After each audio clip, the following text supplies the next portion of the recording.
আমি সুদীপ্তা, এভি নিউজে আপনাদের সকলকে স্বাগত। প্রথমেই চোখ রাখবো নিউজ হেডলাইন্সে।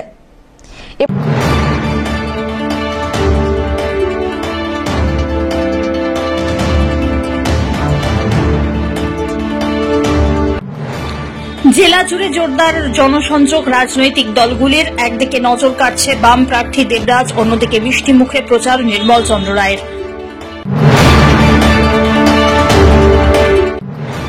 ভোটের মুখে দ্বন্দ্বে জেরবার কেপিপি, দলকে অন্ধকারে রেখে রাজ্য সরকারের পদ গ্রহণ, অতুল পুত্রকে দল থেকে বহিষ্কার করল কামতাপুর প্রোগ্রেসিভ পার্টি, পাল্টা জবাব অমিতের।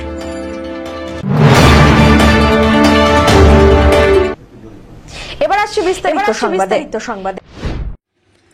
ভোট প্রচারে জোর দিচ্ছেন বামফ্রন্ট প্রার্থী তথা যুব নেতা শিক্ষক দেবরাজ বর্মন। বৃহস্পতিবার সকালবেলায় চা বাগানে গিয়ে শ্রমিকদের সঙ্গে কথা বলে প্রচার সারলেন জলপাইগুড়ি লোকসভা কেন্দ্রের বাম প্রার্থী। বৃহস্পতিবার রাজগঞ্জ ব্লকের শিকারপুর চা বাগানে জনসংযোগ এবং প্রচারে চা শ্রমিকদের সঙ্গে কথা বলার পাশাপাশি তাদের সমস্যার কথা শোনেন তিনি। এদিন শ্রমিক নেতাদের সঙ্গে নিয়ে শ্রমিকদের মাঝে গিয়ে শ্রমিকদের বিভিন্ন অভিযোগের কথা শোনেন, পাশাপাশি জিতলে তাদের অভাব অভিযোগের কথা পার্লামেন্টে তুলে ধরবেন বলেও প্রতিশ্রুতি দিয়েছেন বাম প্রার্থী। তিনি অভিযোগ করেন নেতা মন্ত্রীদের সঙ্গে থাকলে চাকরি মিলছে। তিনি অভিযোগ করেন শুধু নেতা মন্ত্রীদের সঙ্গে থাকলেই চাকরি মিলছে, অথচ শিক্ষিত বেকারদের অবস্থা দুরবস্থায় পরিণত হয়েছে। মূলত সঠিক অধিকার এবং কাজ পাইয়ে দেওয়ার দাবিতে পার্লামেন্টে আওয়াজ তোলা হবে বলেও জানান তিনি। প্রচারে গিয়ে এমনটাই বললেন দেবরাজ বর্মন। আমার যে বোন বললো একটু আগে যে এমএ পাস করে বসে আছে, অথচ কোনো চাকরি বাকরি নেই, অথচ যারা বিভিন্ন নেতা মন্ত্রীদের আশেপাশে ঘুরে বেড়াচ্ছে তারা বিভিন্ন রকম নিজের জীবনে বিভিন্ন রকম সুযোগ সুবিধা নিয়ে বিভিন্ন রকম কাজে ঢুকে গেছে বা বিভিন্ন রকম জায়গায় পৌঁছে গেছে। তো আমরা যেটা দেখছি যে সমাজটা মানে ভরে গেছে হচ্ছে দুর্নীতিতে, হ্যাঁ, রাজ্যে বলুন দেশে বলুন। তো সেই দুর্নীতির সবচেয়ে বড় শিকার কারা হচ্ছে, সবচেয়ে সহজ শিকার এবং সবচেয়ে বেশি মাত্রায় যারা সেই দুর্নীতির দ্বারা ক্ষতিগ্রস্ত হচ্ছে সেটা হচ্ছে যুব সমাজ। সেই যুব সমাজ শহরেরই বলুন, গ্রামেরই বলুন, চা বাগানেরই বলুন, সব জায়গার যে যুব সমাজের যে যুব অংশ, শিক্ষিত যুব অংশ, স্বল্প শিক্ষিত যুব অংশ, সবাই এই যে দুর্নীতির দ্বারা ক্ষতিগ্রস্ত হচ্ছে এবং তাদের ভবিষ্যৎটাকে নিয়ে রাজ্যের সরকার বলুন, দেশের সরকার বলুন, তাদের ভবিষ্যৎ নিয়ে তারা ছিনিমিনি খেলছে, তাদের ভবিষ্যৎটাকে অন্ধকারের দিকে ঠেলে দিচ্ছে।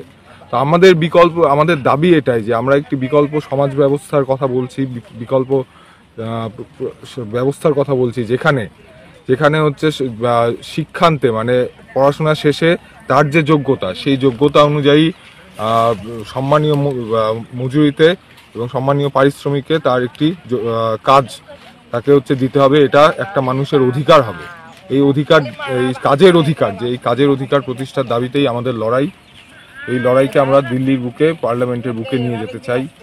সেজন্য আমাদের এই দেশের যে বেকারত্ব, দেশের যে যুব সমাজ ক্রমশ একটা আশাহীনতা, নিরাশার মধ্যে ডুবে যাচ্ছে চাকরি না থাকার জন্য, কর্মসংস্থান না থাকার জন্য, তার বিকল্প হিসাবে আমরা যে ব্যবস্থা, যে কাজের অধিকারের দাবি নিয়ে লড়ছি, সেই দাবিকে আমরা দিল্লির বুকে নিয়ে যেতে চাই। সেই জন্যই আপনাদের কাছে নিবেদন, আপনাদের কাছে আবেদন যে আপনারা আমাদের বামপন্থী প্রার্থীদের বিপুল ভোটে জয়ী করুন এবং এই যে দাবি, বেকার ছেলেমেয়েদের দাবিটাকে আমরা যাতে দিল্লিতে নিয়ে যেতে পারি, আমাদের সেই ইয়েতে আপনারা। মিষ্টি মুখে প্রচারে নামল জলপাইগুড়ি লোকসভা কেন্দ্রের প্রার্থী নির্মল চন্দ্র রায়। বুধবার রাত্রিবেলায় জলপাইগুড়ি পৌরসভার বিভিন্ন ওয়ার্ডে প্রচার চালালেন তিনি। তৃণমূল কংগ্রেসের নির্মল চন্দ্র রায়ের সঙ্গে ছিলেন জলপাইগুড়ি পৌরসভার চেয়ারম্যান পাপিয়া পাল, এছাড়াও অন্যান্য তৃণমূল নেতাকর্মীরা। এদিন বাবুপাড়া থেকে বিভিন্ন জায়গায় প্রচার সারলেন নির্মল চন্দ্র রায়। বিভিন্ন দোকানে গিয়ে ভোট চান তিনি। এরপর মিষ্টির দোকানে গিয়ে রীতিমতো মিষ্টি খান। স্থানীয় ব্যবসায়ীদের সঙ্গেও কথা বলেন। আমাদের তো প্রচার করতেই হবে, সময় দিতেই হবে, আর এটা একটা রাজনৈতিক লড়াই, প্রতিপক্ষকে কখনোই জায়গা ছেড়ে দেওয়া যাবে না। হ্যাঁ, সেই জন্য আমার প্রচারে ভালো সাড়া পাওয়া যাচ্ছে, একটা স্বতঃস্ফূর্ত সাড়া আমি পাচ্ছি। আমি তো গ্রামেগঞ্জে ঘুরে বেড়ালাম, মানুষের মধ্যে এবারকার প্রেক্ষাপটটা একটু আলাদা। মানুষের মধ্যে একটা অন্য ধরনের একটা উৎসব আমি দেখছি আর কি, প্রত্যক্ষ করছি। অনেকটা সময় দিচ্ছেন সবার সাথে কথা বলতে, এটাই তো কাজ আর কি। এই যে সময় দেওয়া, আমি মানুষের কাছে এটাই প্রার্থনা করি এই সময়টা যাতে আমি, যদি আমাকে আশীর্বাদ করেন, পরেও যাতে আমি এই সময়টা দিতে পারি। অমিত বণিকের রিপোর্ট, এভি নিউজ।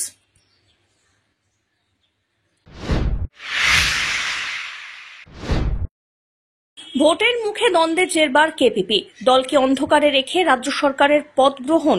অতুল পুত্রকে দল থেকে বহিষ্কার করল কামতাপুর প্রোগ্রেসিভ পার্টি, পাল্টা দিলেন অমিত। কামতাপুর প্রোগ্রেসিভ পার্টির প্রতিষ্ঠাতা সভাপতি ছিলেন অতুল রায়। তার মৃত্যুর পর দলের সভাপতি বলে নিজেকে দাবি করেন অতুল পুত্র অমিত রায়।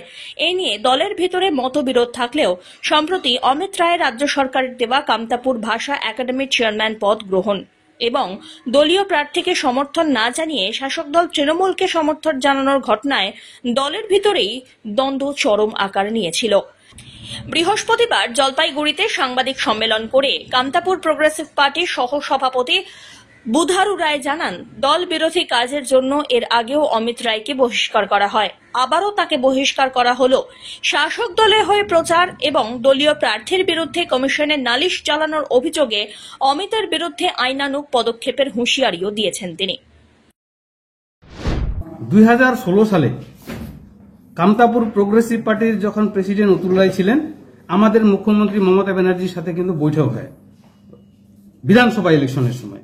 এই বিধানসভা ইলেকশনের সময় মুখ্যমন্ত্রীর সাথে বৈঠক হওয়ার পর গৌতম দেব, তখন আমাদের উন্নয়ন মন্ত্রী ছিলেন, উত্তরবঙ্গ উন্নয়ন মন্ত্রী, গৌতম দেবকে ডাইরেকশন দিয়ে আমরা কিন্তু একটা প্রেস বাইট দিয়েছিলাম যে রাজ্য সরকারের সাথে আমরা আছি, আমাদের দাবিগুলো এই, আমাদের প্রপোজালগুলো আমরা কিন্তু রেখেছিলাম। সেই 2016 সালে ইলেকশন জেতার পর 2017 সালে কামতাপুরী ভাষা একাডেমি হলো। কামতাপুরী ভাষার আমাদের উন্নয়ন এখনো তো বোর্ডটা করেনি, কামতাপুরী ভাষা একাডেমি করলো, দুটো স্কুল ঘোষণা করলো এবং তারপরে রায় সাহেব ঠাকুর পঞ্চানন বর্মা ছুটি ঘোষণা করলো। কিন্তু আমাদের যে দাবি, এই দাবিগুলো কিন্তু মূলত দুটো একটা দাবি হয়তো পূরণ হয়েছে, বাদ বাকি দাবিগুলো একটাও পূরণ হয়নি এখন অবধি। তো সুতরাং আমরা চাই যদি উনার যদি আমাদের প্রতি সহমর্মিতা এবং সদ্ভাব থাকতো, তাহলে কামতাপুরী ভাষাটাকে দুটো ভাগে বিভক্ত করতো না। একটা রাজবংশী একাডেমি করে দিয়েছে, একটা কামতাপুরী একাডেমি করেছে। এটা হচ্ছে পুরোপুরি উনার রাজনৈতিক স্বার্থে করেছে এটা। আর আমাদের যে দাবি দাবা, আমাদের যে পাওনাগন্ডা, এই পাওনাগন্ডা দাবি দাবাগুলো এখনো আমাদের পূরণ হয়নি। সেটা অমিতকে নাকি বলেছে যে কামতাপুর আমাদের 200টা স্কুল দিবে, কামতাপুরীদের এটা করে দিবে, সেটা করে দিবে। আমরা যতটুকু মুখ্যমন্ত্রীকে চিনি, মুখ্যমন্ত্রী যদি কোনো কিছু ঘোষণা করে প্রকাশ্য সভামঞ্চে ঘোষণা করে। এটা কি অমিত বাবুর মানে বাড়িতে গিয়ে কি অমিতের কানে কানে বলে এসছে মুখ্যমন্ত্রী? সেটা তো হতে পারে না। তো এটা যেটা বলেছে সেটা সম্পূর্ণ মিথ্যে কথা বলেছে এবং এই জাতিটাকে নিয়ে দ্বিচারিতা শুরু করেছে অমিত রায়। সুতরাং আমরা এই জিনিসটাকে ক্লিয়ার করতে এসেছি যে অমিত রায় আমাদের দলের কেউ না, অমিত রায়ের সাথে আমাদের এই দলের কোনো সম্পর্ক নেই। আমরা সিদ্ধান্ত নিলাম যে দেখুন, আমাদেরকে অন্ধকারে রেখে, কামতাপুর প্রোগ্রেসিভ পার্টিকে অন্ধকারে রেখে অমিত রায় নিজে কামতাপুর ভাষা একাডেমির চেয়ারম্যান পদে উনি অধিষ্ঠিত হলো। আমাদেরকে অন্ধকারে রেখে অমিত রায় আমাদের যে ক্যান্ডিডেট তার বিরুদ্ধে নির্বাচন কমিশনারকে তথা ডিএমকে একজন নালিশ করলো। আমাদেরকে অন্ধকারে রেখে রাজ্য সরকারের সাথে হাত মিলিয়ে উনি রাজ্য সরকারের হয়ে প্রচারে নামছে। সম্পূর্ণভাবে আমাদেরকে অন্ধকারে রেখে যে মানুষটা এই দলটার এবং এই জাতিটার ক্ষতি করলো, সেই ব্যক্তিটাকে আমরা আগামী দিনে তার বিরুদ্ধে আমরা কঠোর ব্যবস্থা নিতে চলেছি। আমরা কিন্তু আইনের পথে যেতে আমরা বাধ্য হচ্ছি এবং তাকে আমরা আগেও দল থেকে বহিষ্কার করেছি। আবারও আমি প্রেস বাইটের মাধ্যমে, মিডিয়ার মাধ্যমে অমিত রায়কে দল থেকে বহিষ্কার করার আমরা সিদ্ধান্ত নিয়েছি এবং তাকে অলরেডি বহিষ্কার করে দেওয়া হয়েছে। পাল্টা তার বিরুদ্ধে অভিযোগকারীদের বিরুদ্ধে হাইকোর্টে যাওয়ার হুঁশিয়ারি দিয়েছেন অমিত রায়। একই সঙ্গে যারা তার বিরুদ্ধে অভিযোগ করেছেন তাদের আগেই দল থেকে বহিষ্কার করেন অমিত বলে জানান এবং এরা বিজেপি সহ অন্য কোনো দলের কাছ থেকে টাকা খেয়ে তার বিরুদ্ধে অভিযোগ করছে বলে পাল্টা অভিযোগ করেছেন অমিত রায়। আমি কামতাপুর প্রোগ্রেসিভ পার্টির প্রেসিডেন্ট হিসেবে আমি অলরেডি ইলেকশন কমিশনের কাছে জানিয়ে দিয়েছি যেই সব লোক মানে অমিত রায়ের বা মানে আমার রাজনৈতিকভাবে আমাকে মানে আর কি ক্ষতিগ্রস্ত করার জন্য মানে বিজেপির কাছ থেকে টাকা খেয়ে, বিভিন্ন দলের কাছ থেকে টাকা খেয়ে আমার বিরুদ্ধে যেভাবে ওরা প্রচার চালাচ্ছে, আমি যেহেতু রাজ্য সরকারের সাথে আছি তার জন্য আমি মানে এদের বিরুদ্ধে কড়া স্টেপ নিব। আমি অলরেডি ইলেকশন কমিশনকে জানিয়ে দিয়েছি এবং তার সাথে সাথে আমি ডিএমকেও জানিয়ে দিয়েছি এইসব ব্যাপারে। এরপরও যদি তারা কোনো রকম ভাবে এই সব বিষয় না বন্ধ করে তাহলে আমি ফার্দার আমি হাইকোর্টে যাব এবং আমার যেটা বক্তব্য আমি হাইকোর্টে তুলে ধরবো। আমি এদের বিরুদ্ধে এই যারা এরকম কাজ করছে তাদেরকে অলরেডি দল থেকে আগে বহিষ্কৃত করা হয়েছিল এবং বহিষ্কৃত হওয়ার পরে তারা কিভাবে দলের নাম ব্যবহার করছে তার জন্য আমি হাইকোর্টে যেতেও প্রস্তুত আছি। আমি বলতে যাব যে তারা এখন কেন এসছে, তাদের একটাই কথা বুঝতে পারা যাচ্ছে যে তারা বিভিন্ন দলের কাছ থেকে, যারা আমাদের কামতাপুর মিউনিসিপালিটি বিরোধী, যারা আমাদের কামতাপুরীর বিরোধী, তাদের কাছ থেকে টাকা খেয়ে আমাদের দলকে কালামান্বিত করার চেষ্টা করছে এবং অমিত রয়কে যাতে রাজনৈতিকভাবে ক্ষতিগ্রস্ত করা যেতে পারে তার জন্য একটা প্রচেষ্টা চালাচ্ছে। আমি খুব শীঘ্রই তাদের বিরুদ্ধে স্টেপ নিব এবং তার মাধ্যমে আমরা প্রেস কনফারেন্সের মাধ্যমে সবাইকে জানিয়ে দিব যে এরা কেন এরকম করছে এবং আমার কাছে যে ডকুমেন্টস আছে আমি সেটা প্রেস কনফারেন্সের মাধ্যমে আপনার জনগণ, আমাদের কামতাপুরী যে জনগণ আছে, আমার কামতাপুর মিউনিসিপালিটির যে লোকজন আছে তাদেরকে আমি জানাবো এবং সাধারণ মানুষকেও আমি এটা জানিয়ে দেবো। জলপাইগুড়ি সার্কিট হাউসে আসন্ন লোকসভা নির্বাচনকে কেন্দ্র করে জলপাইগুড়ি লোকসভা কেন্দ্রের পর্যবেক্ষকরা বৈঠক করলেন। এদিন Siliguri police commissioner C Sudhakar, Jalpaiguri জেলার জেলাশাসক শ্যামা পারভিন, পুলিশ সুপার খন্ডবাহালে উমেশ গণপত, অতিরিক্ত পুলিশ সুপার শোভনিক মুখোপাধ্যায় সহ অন্যান্য আধিকারিকরা উপস্থিত ছিলেন বৈঠকে। এছাড়াও ছিলেন পুলিশ পর্যবেক্ষক, সাধারণ পর্যবেক্ষক। জলপাইগুড়ি লোকসভা কেন্দ্রে অবাধ এবং শান্তিপূর্ণভাবে ভোটের জন্য কি করণীয় তা নিয়ে বৈঠকে আলোচনা হল। সব্যসাচী মজুমদারের report, AV news.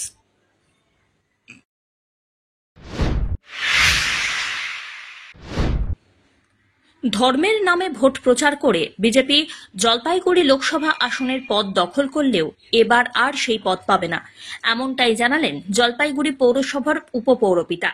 Trinamool Congress প্রার্থী নির্মল চন্দ্র রায়ের হয়ে প্রচার করতে এসে এমনটাই উক্তি করেন তিনি। পাশাপাশি আরও বলেন, ধর্মের নামে মানুষকে হয়রানি শিখিয়েছে বিজেপি। 2019 সালে লোকসভা নির্বাচনে জলপাইগুড়ির মানুষ ভুল করেছে, এবার সেই ভুল তারা বুঝতে পেরেছে, তাই আর বিজেপি আসন দখল করতে পারবে না। জলপাইগুড়ি জেলা তৃণমূল যুব কংগ্রেসের প্রাক্তন সভাপতি সৈকত চট্টোপাধ্যায় আরও বলেন, এবারের নির্বাচনে বিজেপি আর জিতবে না, মানুষ বুঝতে পেরেছে বিজেপির প্রকৃত রূপ। প্রথমত তো বিজেপি জলপাইগুড়ি লোকসভা আসনে প্রার্থী পেতেই এবং বাছাই করতে ওদের অনেকটা সময় চলে গেল, সেটা যেহেতু এটা অন্য রাজনৈতিক দলের বিষয়ে কিছু বলতে চাই না। 2019-এর পুনরাবৃত্তি হবে না। আমি আপনাকে দায়িত্ব নিয়ে বলছি যে শুধু ধর্মান্ধতা দিয়ে ভোট জিততে পারেন। শেষ 10 বছরে 45 বছরে সবচেয়ে বড় দেশের বেকারত্ব, উন্নয়ন সূচকে ভুটান মালদ্বীপের চেয়ে দেশ নিচে চলে গেছে। এই দেশের অর্থনীতি ভেঙে টুকরো হয়ে গেছে, গণতন্ত্র কণ্ঠরোধ হচ্ছে। একটা সিটিং চিফ মিনিস্টারকে অ্যারেস্ট করে দিচ্ছে অভিযুক্তকে রাজসাক্ষী করে নিয়ে। তার কারণ অভিযুক্ত রাজসাক্ষী হচ্ছে, তার কারণে বিজেপির ইলেকট্রাল বন্ডে সে অরবিন্দ ফার্মার নামে 45 কোটি টাকা সে ডোনেশন দিচ্ছে। আজকে পুরো গণতন্ত্রের কণ্ঠরোধ, সংবিধান ভেঙে পড়েছে, পরিকাঠামো ভেঙে পড়েছে। আজকে বিজেপি জিতবে না জলপাইগুড়ি লোকসভা, সেটার মধ্যে দায়িত্ব নিয়ে আর ভেবেছে তো মানে ধর্ম করে জিতবে। এবার সপাটে চট্টা হবে, টাইম এসে গেছে। মানুষ সে গণতন্ত্র যখন আক্রান্ত হয়, ওই ইলেকশনের আগে 100 টাকা গ্যাসের দাম কমিয়ে ইলেকশন কমপ্লিট হলে এবার গ্যাসের দাম কিন্তু 1400 করে দেবো, এই পরিকল্পনা নিয়ে আর দেশের মানে সমস্ত প্রার্থীকে তো প্রধানমন্ত্রীকে ফোন করতে হচ্ছে। গুজরাটে দুজন ওদের মানে যাদেরকে নমিনেট করেছে গুজরাটে লোকসভা দাঁড়ানোর জন্য, তারা নির্বাচন দাঁড়ায়নি। আসানসোলে যাকে নমিনেট করেছিল তিনি নির্বাচন বিজেপির হয়ে লড়ছে না, শুধুমাত্র মিডিয়াকে দিয়ে, কিছু গদি মিডিয়াকে দিয়ে হাইপ তুলছে আপ কি বার 400 বার। আমি বলছি এবার বিজেপি সেন্ট্রাল গভর্নমেন্টের সরকার গড়া টাফ। অমিত মনিকের রিপোর্ট, এভি নিউজ।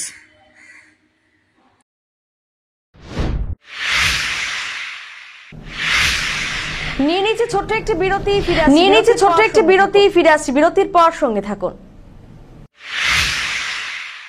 পশ্চিমবঙ্গ সরকার যুব কল্যাণ বিভাগের যৌথ উদ্যোগে আয়োজিত শতাধিক যুব কম্পিউটার প্রশিক্ষণ কেন্দ্রগুলির মধ্যে জলপাইগুড়ির সদর যুব কম্পিউটার প্রশিক্ষণ কেন্দ্র একটি।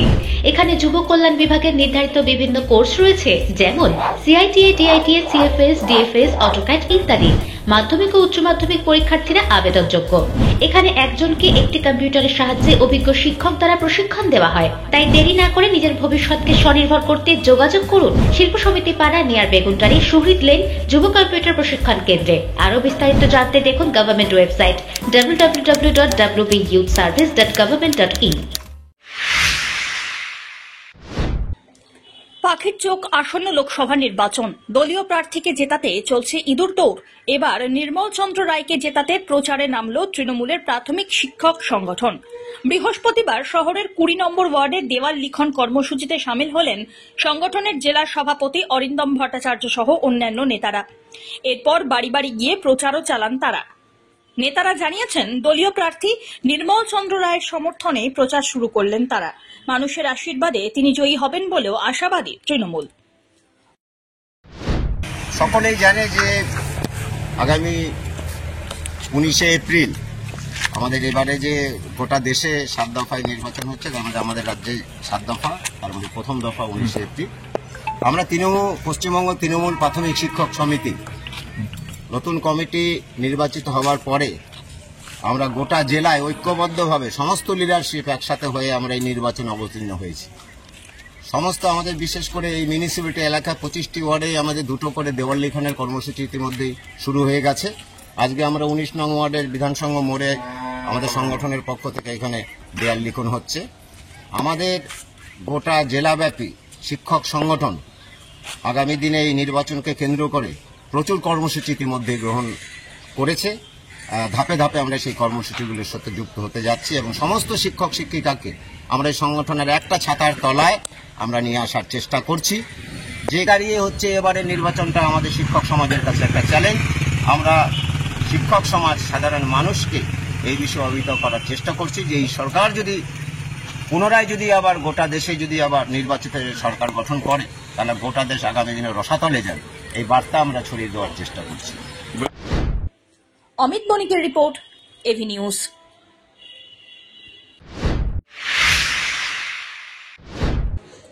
মাঝে বিজেপিতে চলে গেলেও ফের তৃণমূলেই ফিরলেন 20 থেকে 25টি পরিবার, এমনটাই দাবি তৃণমূল কংগ্রেসের। আসন্ন লোকসভা নির্বাচন উপলক্ষে সদর ব্লকের খড়িয়া গ্রাম পঞ্চায়েতের অন্তর্গত পান্ডাপাড়া কালীবাড়ি এলাকায় স্থানীয় নেতৃত্বের উপস্থিতিতে বৃহস্পতিবার এক প্রস্তুতি সভার আয়োজন হয়। সেখানে বিজেপিতে যোগ দেওয়া পরিবারগুলি ফের তৃণমূলে সামিল হয়েছেন বলে খবর। তৃণমূলের খড়িয়া অঞ্চলের সভাপতি সুভাষ চন্দ্র বলেন, বিগত পঞ্চায়েত নির্বাচনের প্রাক্কালে 156 নম্বর বুথে 20 থেকে 25টি পরিবার বিজেপিতে যোগদান করেছিল, কিন্তু পুনরায় তারা দলে প্রত্যাবর্তন করেছেন। তৃণমূলের সঙ্গে আগামী দিনে উন্নয়নের সঙ্গেই তারা সামিল হলেন বলেও জানান তিনি। আজকে আমাদের 2024 লোকসভা নির্বাচনের প্রস্তুতি সভা ছিল। এই প্রস্তুতি সভায় আমাদের খড়িয়া অঞ্চল 156 নম্বর বুথে বিগত পঞ্চায়েত নির্বাচনে দুজনের নেতৃত্বে, সুব্রত রায় এবং সুখেন দাসের নেতৃত্বে পঞ্চায়েত নির্বাচনের সময় প্রায় 20 থেকে 25টা পরিবার বিজেপিতে চলে যায়। তারা আজকে এই প্রস্তুতি সভায় এসে তারা পুনরায় তৃণমূল কংগ্রেসের দলের পতাকা নিয়ে নিজের ঘরে ফিরলেন। ঘরে ফিরে তারা আগামী দিনে তৃণমূল কংগ্রেসের উন্নয়নের সাথে সামিল হলেন। সব্যসাচী মজুমদারের রিপোর্ট, এভি নিউজ।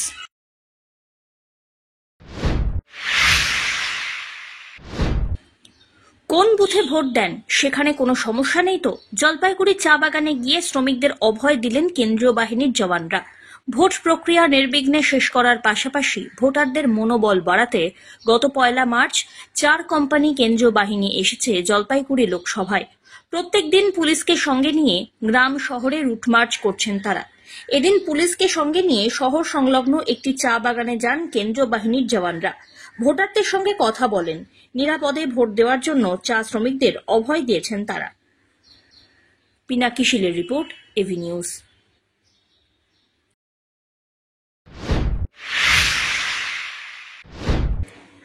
নিখোঁজ বছর 33-এর যুবক, খোঁজ পেলে যোগাযোগ করুন এই নম্বরে, নম্বর 7384253828।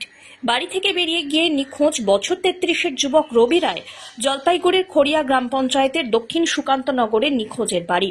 জানা গিয়েছে গত 21শে মার্চ মায়ের সঙ্গে মামার বাড়িতে যান রবি। সেখানে কয়েকদিন থেকে গত 24শে মার্চ সকালবেলায় বাড়ি ফেরেন, কিন্তু ওদিন সকাল 11টা নাগাদ ফিরে আসেননি বলে দাবি পরিবারের। অবশেষে এই নিয়ে নিখোঁজ ডায়েরি করা হয় জলপাইগুড়ি কোতোয়ালি থানায়। নিখোঁজ রবি রায়ের বাবা পেশায় রিকশা চালক নারায়ণ রায় এ বিষয়ে বলেন, এ নিয়ে ছেলে নাকি 6 বার নিখোঁজ হলো। মানসিক ভারসাম্যহীন সে। কোনো সহৃদয় ব্যক্তি যদি তার খোঁজ বা সন্ধান পেয়ে থাকেন তাহলে উপরিউক্ত নম্বরে যোগাযোগ করার অনুরোধ করা হয়েছে পরিবারের পক্ষ থেকে। 24 তারিখে নিখোঁজ। হ্যাঁ, কিভাবে জানলেন আপনারা? আমরা জানলাম, আমরা এদিকে খোঁজাখুঁজি করলাম, রাত্রেবেলা আসে না, বাড়িতে আসে না, 12টা 1টার সময় ঢুকে যায়, ওই ছেলেটা নাই। নিখোঁজ হয়ে গেছে, মাথায় ডিফেক্ট আছে। আপনার আপনার ছেলে মেয়ে কজন, আর কত নম্বর এই ছেলে? এটা হলো 3 নম্বর ছেলে। 3 নম্বর ছেলে। না, এর আগেও কি বাইরে থেকে বেরিয়ে যেত? আর এইটা নিয়ে 4 বার হলো, এইটা নিয়ে 6 বার হলো। 6 বার নিখোঁজ হয়ে গেছিল, পাইছি একবার নিয়ে। তো আপনারা থানায় ডায়েরি করেছেন? থানাতে ডায়েরি করলো। তো কি মনে হচ্ছে যে ছেলে নিখোঁজ নাকি অন্য কিছু? না, ছেলে বাড়িতে নিখোঁজ আছে, পাওয়া যাচ্ছে না। কোথায় বাড়ি, কি নাম আপনার? সুকান্তনগর কলোনি। সব্যসাচী মজুমদারের রিপোর্ট, এভি নিউজ।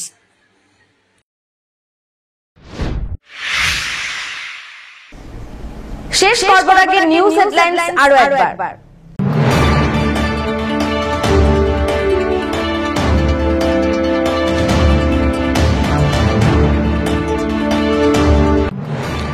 জেলা জুড়ে জোরদার জনসংযোগ। রাজনৈতিক দলগুলির একদিকে নজর কাটছে বাম প্রার্থী দেবরাজ, অন্যদিকে মিষ্টি মুখে প্রচার নির্মল চন্দ্র রায়ের। ভোটের মুখে দ্বন্দ্বে জেরবার কেপিপি, দলকে অন্ধকারে রেখে রাজ্য সরকারের পদ গ্রহণ। অতুল পুত্রকে দল থেকে বহিষ্কার করল কামতাপুর প্রোগ্রেসিভ পার্টি, পাল্টা জবাব অমিতের।